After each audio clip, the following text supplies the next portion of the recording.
Alors, qu'est-ce qui manque pour que ce soit réaliste? Ben, les ombres et les reflets, évidemment. C'est une texture qui n'a pas d'ombre et de reflets. Et le but de l'exercice ici est justement de faire ces ombres et ces reflets. Alors, je vais vous faire la version simple de l'explication. Ce sera déjà pas mal.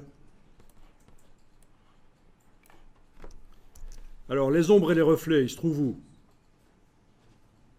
Dans le montage, là, dans... Ben oui, c'est dans l'arrière-plan qui sont les ombres et les reflets. Alors voilà ce qu'on va faire. On va dupliquer le calque d'arrière-plan.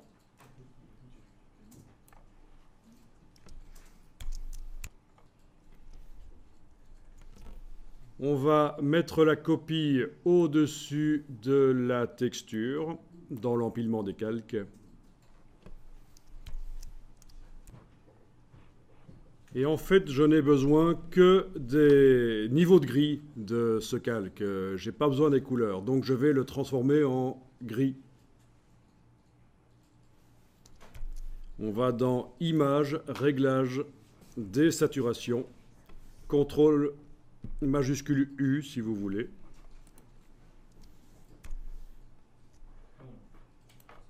Images, Réglages, Désaturation. Vous mettez le curseur saturation à 0 si vous avez ouvert le réglage teinte saturation. En tout cas, voilà, image, réglage, désaturation, ça enlève les gris, ça enlève les couleurs, je veux dire, on n'a plus que du gris sur le calque. N'utilisez pas de calque de réglage. Si vous avez utilisé... C'est ça, oui. Oui, quand je dis à 0...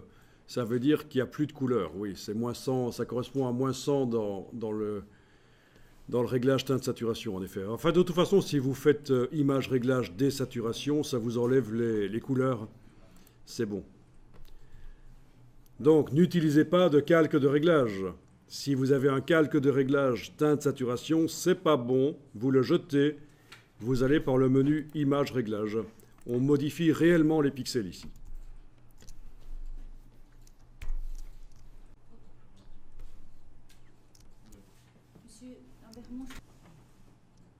Alors, on va faire en sorte que ce calque gris ne soit visible qu'à l'endroit où la texture se trouve. Donc, touche Alt, vous cliquez entre les deux vignettes. Et voilà, normalement, vous devriez avoir la texture qui est recouverte par les pixels gris du calque.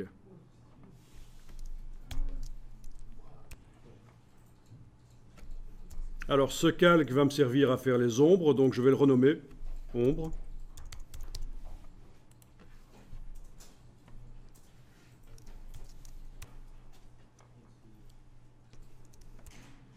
Alors, pour l'instant, les pixels gris sont recouvrants, ils recouvrent complètement la texture. On va modifier le mode de fusion du calque ombre.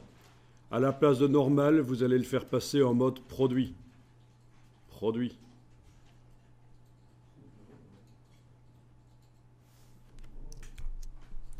Et donc, on voit la texture modifiée par l'ombre.